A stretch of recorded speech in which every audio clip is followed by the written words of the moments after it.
Hello everybody, this is Manuel. Today I want to talk about Bokeh. This is a great little app that I bought for $1.39 on the Canadian App Store. Now, this app I will be using with the workflow I created for the Mac editing software Photos.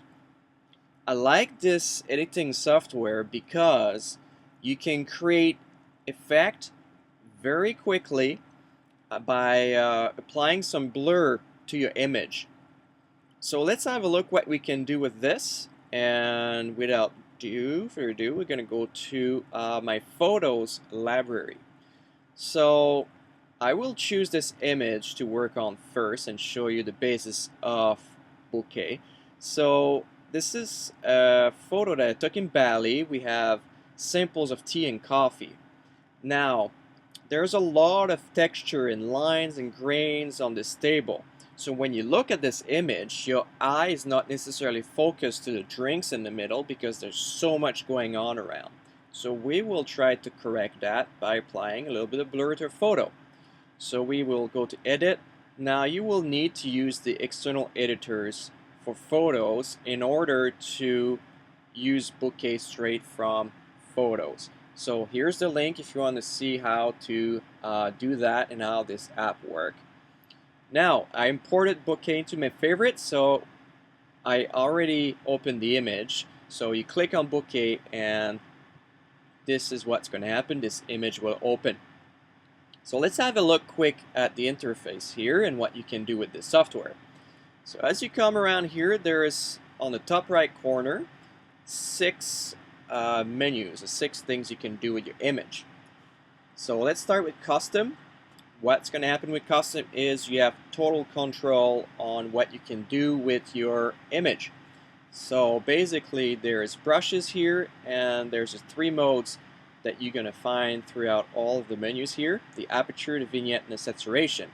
So the aperture is basically how blurry do you want your image to be. Vignette will create a vignette to your image, and the saturation will play with the color cast of your image. Black and white, or do you want it super vibrant in colors?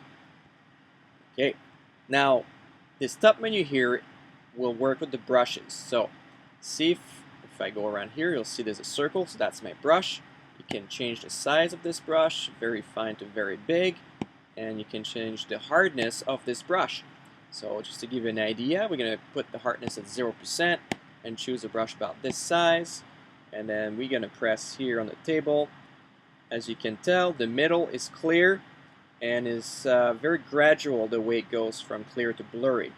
If I go with a very hard brush at 100%, if I do a circle next to it, then there is no gradual definitions between clear and blurry. So if you want to undo your brushes here, you can press undo, and then here we go, we're back to what we had before. So then we can choose a brush. Let's say we want about that a little size bigger, the hardness, and then you can paint in where you want it to be clear. If you do a mistake like this, you can always come back to erase and make it blurry again. So that's the custom mode. Not the best mode to do this specific image, but I just want to show you how it works. Portrait, it is a circle. Now there is always 2 lines. If I go tilt shift, we get 2 lines here. And those are straight lines versus circles. So tilt shift seems to be the kind of like basic of the lines. What I mean by that is the vignette is at 0, the saturation is at 55%. If I look at nature, for example, then it changed a little bit. There's a little bit more saturation, it's 65%, and there's a vignette of 10%. Portrait seems to be the basic for the circles. If I go to macro, then you'll see there's saturation and vignette as well. So let's go to nature. Well, actually, I should show you buildings while we're at it. It's just lines are vertical. So nature. We're going to press on this because a little bit of saturation. I like how the drinks get a little bit more color into them. And I want to work with the lines in this specific photo. So let's look at those lines. So there's two lines. To move the lines, just go in the middle here, and then you can change that up and down if you want to. If you think that you need to rotate, just go close to the center there. You can rotate, make it like wherever you want it. So the two lines, let's take a look at them. So if I take a look here, the closest line to the middle will dictate where your image will start to get blurry. So meaning in between the two lines it will be clear, and then from the first line to the second line it will be a graduation from clear to blurry. Then if I move this line, well, the graduation go close to nothing. We get hard edges here to, well, graduate it this way, more natural look. So for this specific image, I will try to get like a more natural look to it. So I really like maybe like this. We're going to go a little less aperture on this one, a little less blurry, just like that. So basically now if we go to the bottom, you can see there's a little bit more menus here. If you hold and click and hold on glance at original, you have your original picture. If you let it go, that's your after, your before, your after. So if you take a look at it quickly, like the table is not present too much anymore when it's blurry like this, and our eye is driven straight to those mugs, and this is a great it's a great photo now. Like it's straight, your eye goes straight to the middle. This is our subject, this is what we're looking at, versus this photo where the table takes a lot of the attention.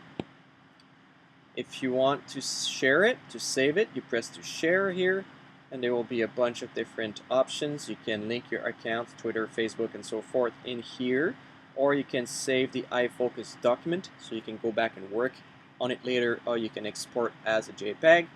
Press export, you choose your quality, where you want it to be exported, and the name. So you can say this is my samples shot.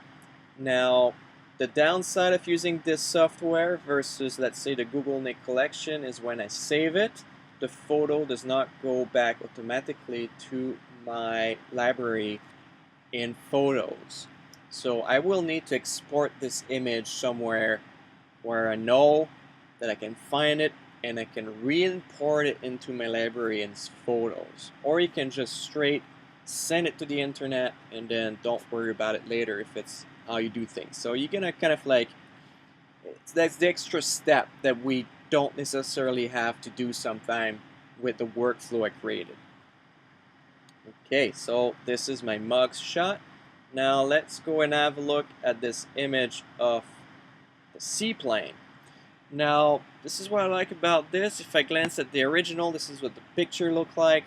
What I want to create here is a tilt shift effect, and I want to create this image where it looked like it's a miniature world. So there's a whole lot of technique going to this shot, but the main idea, what you need to understand when you want to create a tilt shift effect is you need to have a photo which is workable, and you need to apply some blurriness to it. So what I mean by that, this photo was shot on the 5th floor of a hotel, and it is shooting downwards at a few things which are from a distance from where I'm at. So for example, the boats in the bottom are not huge, they look a decent size, and the background here, the houses are fairly small.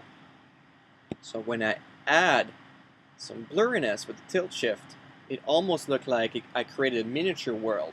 I created a three-dimensional aspect to this photo by having the background, the foreground blurred, and this is how you create the tilt shift effect. So let's just tailor that to what we want to do here. Let's just make sure that this line here is going with the shoreline. We may want to change a bit. So our plane want to be focal points. I want the plane to be very sharp, and then we can kind of like work afterwards with how blurry we want things to be. So we don't necessarily want it to be too blurry, but too blurry kind of like ruin the effect. Not enough is not good. So you want to use a slider, and then that's what I like about this app. You can really work your slider with here and see the difference right away. So now, just like that, I'm going to apply a little bit of vignette, And then what we created is we created a miniature world. Now these vessels on the foreground almost like toys now, and everything is miniatured. So anyway, so those are a few uh, tips for you and a few techniques you can use to really add a lot to your photos. So this software for $139, I highly suggest you get your hand on it. There's a lot you can do with it, and it is a great tool to have into your photos collection. So hopefully you enjoy the software. There will be more reviews about little apps like this coming in the future, as long as I can get my hands on some interesting ones. So stay tuned. You can sign up on my channels, onto my blog, my journal, and enjoy your day. And hopefully you enjoyed this tutorial. See you next time. Bye.